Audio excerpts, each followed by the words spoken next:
Quit India ఉద్యమ స్ఫూర్తితో కేంద్ర ప్రభుత్వం అవలంబిస్తున్న కార్మిక, రైతు, ప్రజా వ్యతిరేక విధానాలను నిరసిస్తూ సిఐటియు రైతు సంఘం, వ్యవసాయ కార్మిక సంఘాల ఆధ్వర్యంలో సదాశివపేట పట్టణంలో జైల్ భరో కార్యక్రమం నిర్వహించారు. ఈ సందర్భంగా భారీ ర్యాలీ చేపట్టి స్థానిక బస్టాండ్ ఎదుట రాస్తారోకో నిర్వహించారు. అనంతరం నిరసనకారులను పోలీసులు అదుపులోకి తీసుకుని అరెస్టు చేశారు.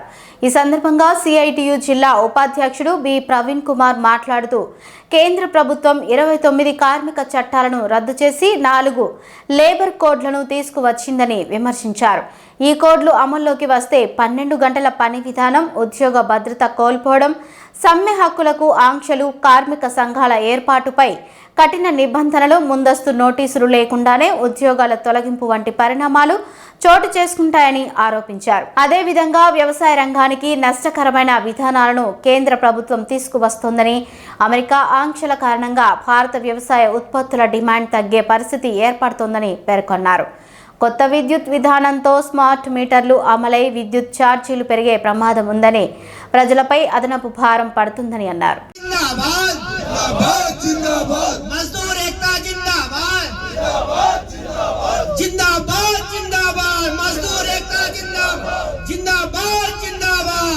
నుంచి ప్రతి సంవత్సరం వాళ్ళు ఫిక్స్డ్ టర్మ్ ఏనట.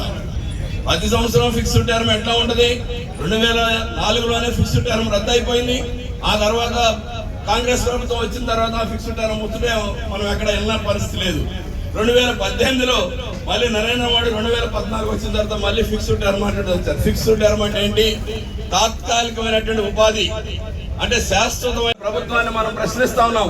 ఆ యజమాని చెప్తుంది ఏంటంటే వీళ్ళందరూ బయటికి వెళ్ళిపోయారు కాబట్టి వీళ్ళందరికీ మేము టెర్మినేట్ చేస్తున్నాం, అంటే ఉద్యోగాలు తీసేస్తున్నాం. వాళ్ళు బయటకు వచ్చి మాట్లాడుతున్న డిమాండ్ ఏంటి? వాళ్ళ డిమాండ్ ఏకైక డిమాండ్ మమ్మల్ని పర్మనెంట్ చేయడం. ప్రారంభంలో వాళ్ళ డిమాండ్ పర్మనెంట్ కాదట. నేను కనుక్కున్నా. మాకు వేతనాలు పెంచండి. ఒక 4 నెలల నుండి వీళ్ళే ట్రైనింగ్ చేసినటువంటి బీహార్, ఛత్తీస్గఢ్ రాష్ట్రాల నుంచి కార్మిక వర్గానికి ఒక 4 రోజులు 2 నెలలు ట్రైనింగ్ ఇచ్చేసిన తర్వాత వాళ్ళందరికి ఇచ్చినటువంటి పని విధానం ఏంటంటే మీరు ఫీస్ రేట్ కార్మికులు అని చెప్పేసి పెట్టాడు.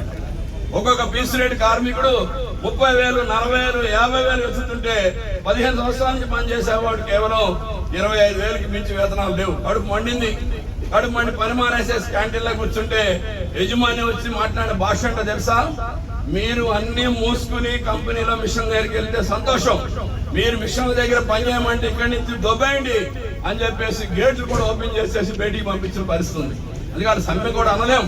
అది నిరసన కార్యక్రమంతో బయటకు వస్తే 170 మందిని మాకు కళాలు ఉన్నాయి, పిల్లలు ఉన్నాయని చెప్పేసి రద్దు చేసి వాళ్ళందరూ రోడ్డు మీద పెట్టేశారు.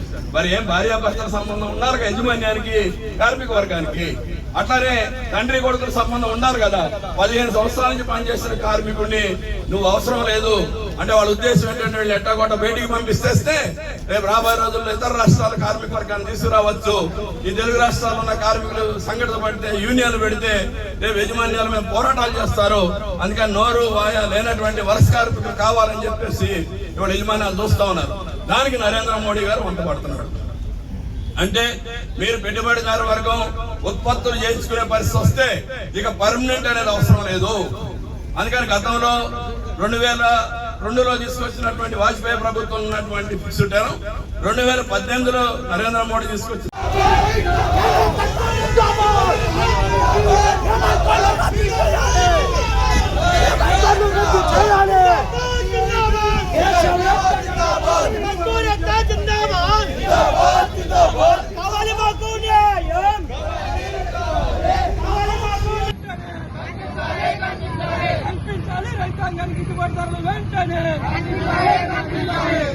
కొనసాగించాలి. పాత పద్ధతులను ఉపాధి పని వెంటనే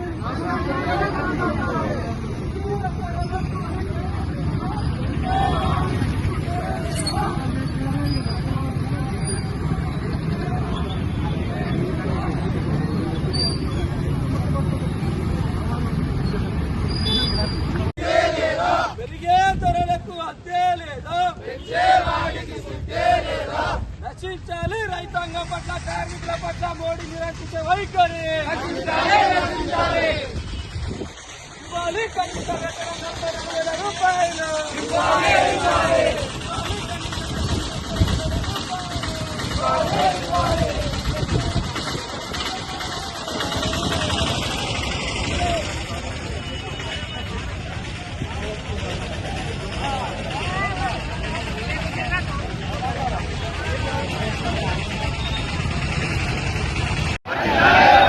అదిలాలి కార్మిక రైతు ప్రజా ఐక్యత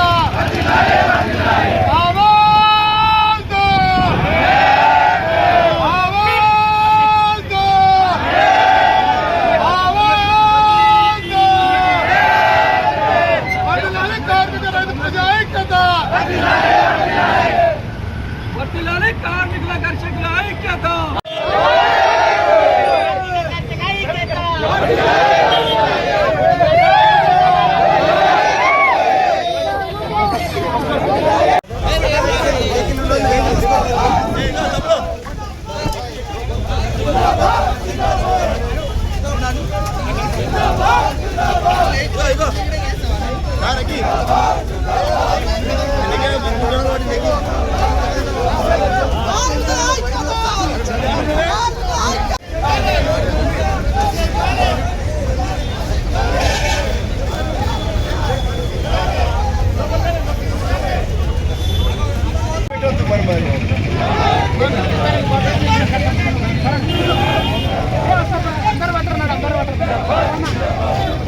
వద్దు గుంజగాడు